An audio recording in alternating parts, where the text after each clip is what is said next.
May 30th, 2013. Madrid. An apartment on Calle Magdalena. But to understand the weight of this event, we must look back a little.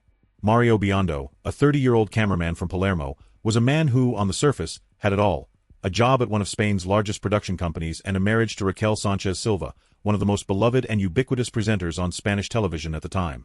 Their relationship was, to the average viewer, a televised fairy tale. They met on the set of Supervivients in 2011, amidst cameras and spotlights, and married in June 2012 in Taormina, Sicily, in a wedding that filled pages of celebrity magazines. But what the cameras didn't capture was the underlying tension that, according to later investigations, began to erode the foundations of that union. On May 30th, 2013, the news broke like a bombshell. Mario had been found lifeless. And this is where the story diverges. To Raquel Sánchez Silva's circle, Mario was a man suffering from an internal crisis, a narrative quickly embraced by much of the Spanish press.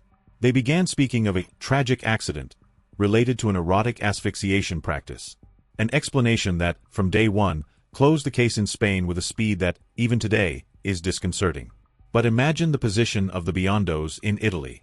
For Santina and Pippo, their son was not a man with a dark secret life. He was a professional who was precisely at the peak of his career and who, according to them, had no reason to give up his life. The media noise surrounding Raquel was deafening. She, who at that moment was the friendly face of television, suddenly found herself at the center of a whirlwind where every gesture was analyzed by the media and by a society that began to suspect that something didn't add up. Why did the presenter return to her work life with such immediacy?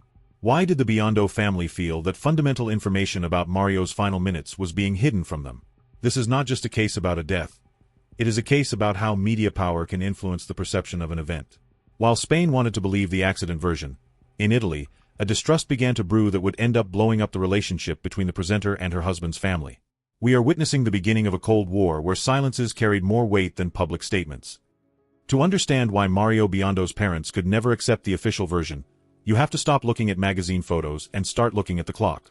Because when we dissect the hours leading up to his death, the account begins to crumble. Everything revolves around the night of May 29th to 30th, 2013.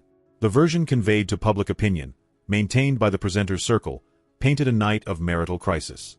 There was talk of arguments, of growing tension over the issue of fertility, and of an alleged trip by Raquel to Plasencia that left Mario alone in the apartment on Calle Magdalena.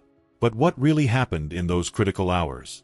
This is where the contradictions that have haunted the case for years come in.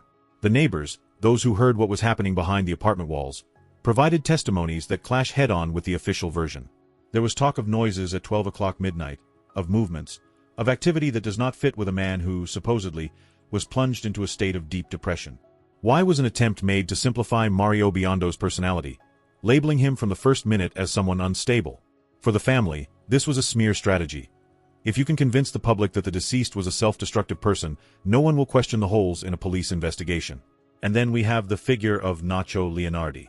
This name is key. For a long time, he was kept in the shadows, a ghost in the chronology of that night.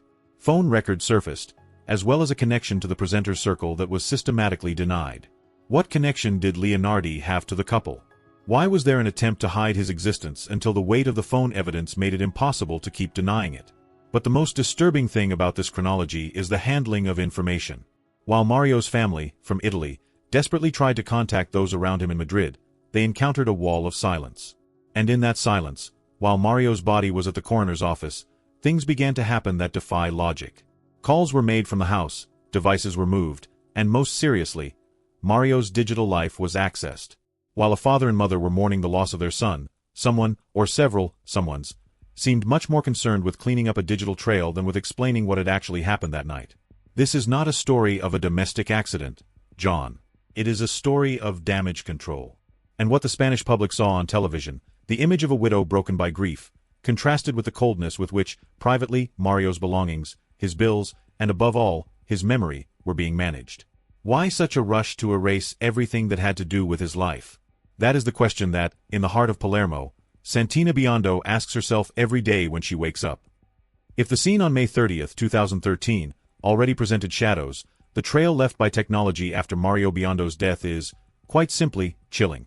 We are talking about manipulation of the digital environment that, to any impartial investigator, should have sounded all the alarms.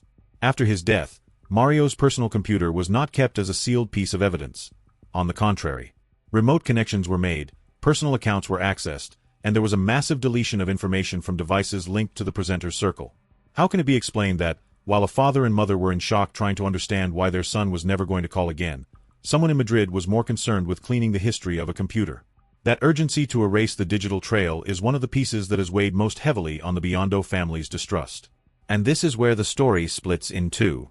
On one hand, we have the Spanish justice system. A system that, with startling speed, preferred to archive the case under the label of suicide or accidental death, closing the door to any other line of investigation. They refused to dig deeper, refused to consider the intervention of third parties, and, for many, refused to see what was evident. But, on the other hand, we have Italy. And what happened in Palermo is the perfect example of why a parent's persistence can change history. When Italian forensic experts gained access to the body, after an exhumation that was a legal ordeal, the results were a slap in the face to the original Spanish investigation. They did not find a suicide. They found a body with bruises on the temple that did not match the official thesis. They found food remnants that suggested a different time of death than the one communicated. And above all, they found a physical position that defied the laws of physics for someone who, supposedly, had taken their own life voluntarily.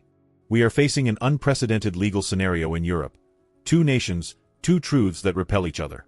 How is it possible that Spain saw an accident and that, years later, an Italian judge, with expert evidence on the table, ruled that we were dealing with a murder? The answer is not just technical. It is political and a matter of image.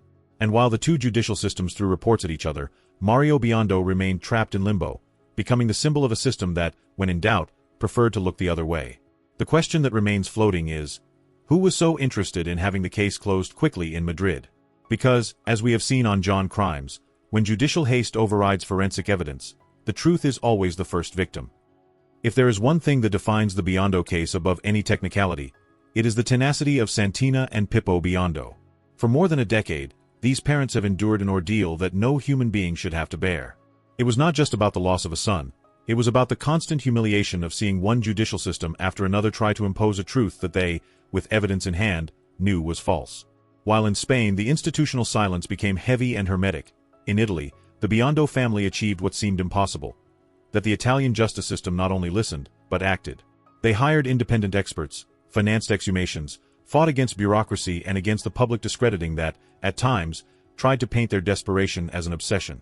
But what they called obsession was, in reality, the purest exercise of parental love. And then, August 2022 arrived.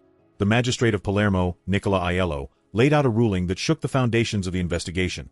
After analyzing the expert work, the judge was emphatic in stating that Mario Biondo was murdered.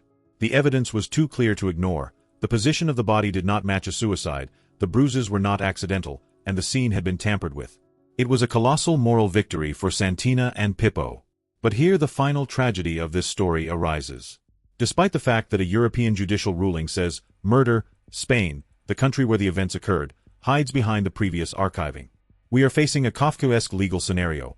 A man murdered according to an Italian court, but with no perpetrators and an investigation closed by the Spanish justice system. How is it possible that in the 21st century, under European Union laws, a case can remain in this limbo? The Biondo family does not only fight against the absence of their son, they fight against a wall of invisibility. This 2022 ruling is, to date, the most solid proof that the technical truth existed, but that the political will to clarify it was conspicuously absent. Mario ceased to be a person and became a symbol, the symbol of the fight against a system that, when faced with contradiction, prefers to close its eyes. Because, as his parents rightly say, they are not seeking revenge. They are seeking for the truth, however painful it may be, to have the weight it deserves in the history books. The Biondo case is, in essence, the chronicle of a wound that refuses to heal. And not only because Mario, a young man full of plans, lost his life under circumstances that continue to defy logic, but because it forces us to face the shadows of our judicial system. We are facing a scenario where the technical truth, the one provided by the Italian experts and the ruling of Palermo, clashes head-on against a bureaucratic wall that prefers silence to review. How is it possible that in the 21st century, two European countries can maintain radically opposing versions of the same body? That contradiction is not just an administrative error. It is a tragedy for the Biondo family, who have seen their struggle, for over a decade, become a cry in the institutional desert. But beyond the offices and the courtrooms, there is a lesson we must extract.